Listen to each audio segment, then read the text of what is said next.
लगातार कयासों के बीच अब मोदी सरकार ने ये साफ कर दिया है कि संविधान से इंडिया शब्द को हटाया जाएगा।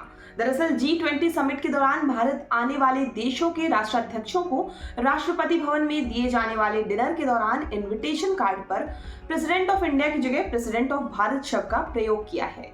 इसके बाद से कहा जा रहा है कि 18 से 22 सितंबर तक चलने वाले पार्लियामेंट के विशेष सत्र में इस पर चर्चा हो सकती है। G20 के इनविटेशन कार्ड को लेकर कांग्रेस के वरिष्ठ नेता जयराम रमेश ने ट्वीट किया कि तो खबर ये वाकई सच है। राष्ट्रपति भवन ने 9 सितंबर को G20 रात्रि भोज के लिए सामान्य प्रेसिडेंट ऑफ इंडिया के बजाय प्रेसिडेंट ऑफ भारत के नाम पर निमंत्रण भेजा है।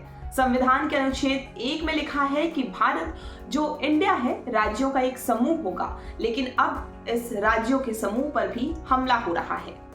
इसे लेकर पक्ष विपक्ष हर तरफ से बयानबाजी शुरू है। सोशल मीडिया पर भी इसकी चर्चा काफी हो रही है। चर्चा के पीछे एक कारण ये भी है कि मोदी सरकार के खिलाफ विपक्षी पार्टियों ने मिलकर एक गठबंधन बनाया है जिसका नाम इंडिया है। ऐसे में गठबंधन के इस नाम सामने आने के बाद से बीजेपी लगातार विपक्ष पर हमलावर है। अब सवाल ये उठता है कि नाम की इस राजनीति पर संविधान क्या कहता है। क्या इंडिया या भारत को लेकर बहस पहली बार छिड़ी है और क्या भारत कोई पहला देश है जिसके दो नाम हैं? नमस्कार, मैं हूं मैत्रेयी और आज बात इंडिया दैट इज भारत की। सबसे पहले नजर डालते हैं इंडियन कॉन्स्टिट्यूशन के आर्टिकल 1 पर, जिसमें लिखा है India that is Bharat shall be union of states, यानी इंडिया जो कि भारत है राज्यों का एक संघ होगा।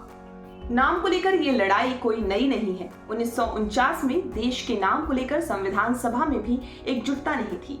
कुछ सदस्यों ने पारंपरिक नाम भारत का सुझाव दिया जबकि कुछ ने इंडिया की वकालत की। इसके अलावा हिंदुस्तान, जय हिंद को लेकर भी बहस चली थी, इसीलिए संविधान सभा को इन दोनों नामों को ही अपनाना पड़ा। इसके अलावा हाल के ही सालों में महाराष्ट्र के सोशल एक्टिविस्ट निरंजन भटवाल ने सुप्रीम कोर्ट में एक PIL दायर की थी जिसमें मांग की गई थी कि देश को भारत कहा जाए न कि इंडिया, क्योंकि इंडिया कॉलोनियल ओरिजिन का है और कॉन्स्टिट्यूशन मेकर्स का इरादा था कि सभी आधिकारिक और अनौपचारिक उद्देश्यों के लिए भारत का उपयोग किया जाना चाहिए, न कि इंडिया का। इसके बाद शीर्ष अदालत ने केंद्र और सभी राज्य सरकारों से जनहित याचिका पर उनका जवाब मांगा था।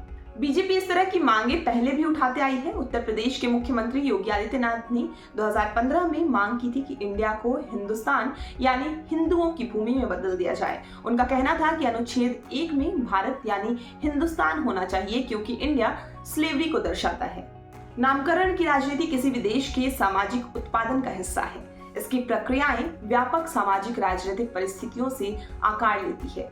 इंडिया दैट इज भारत एक दूसरे के अनुवाद के रूप में प्रयोग किया जा रहा था, जैसा कि राष्ट्रीय पासपोर्ट के कवर का ही एग्जाम्पल ले लीजिए, जहां अंग्रेजी में रिपब्लिक ऑफ इंडिया और हिंदी भारत गणराज्य से मेल खाती है।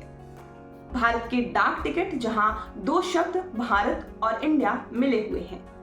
दुनिया भर में ऐसे कई देश हैं जिन्होंने परिस्थितियों के हिसाब से नाम बदला है। कुछ देश ऐसे भी हैं जो दो नामों से जाने जाते हैं, जैसे बर्मा का नाम म्यांमार, सिलोन को बदलकर श्रीलंका, जायरे को बदल के democratic Republic of Congo, Mesopotamia का नाम बदलकर इराक किया गया। एक नाम जिसके साथ इन देशों के लोग सदियों से खुद को बुलाते आए हैं और दूसरा नाम जिसे विदेशियों ने इस्तेमाल किया या विदेशी जगहों पर इस्तेमाल किया गया। इंडिया और भारत के बीच हो रही इस बहस पर आपकी क्या राय है, हमें कमेंट सेक्शन में जरूर बताएं। बहुत शुक्रिया।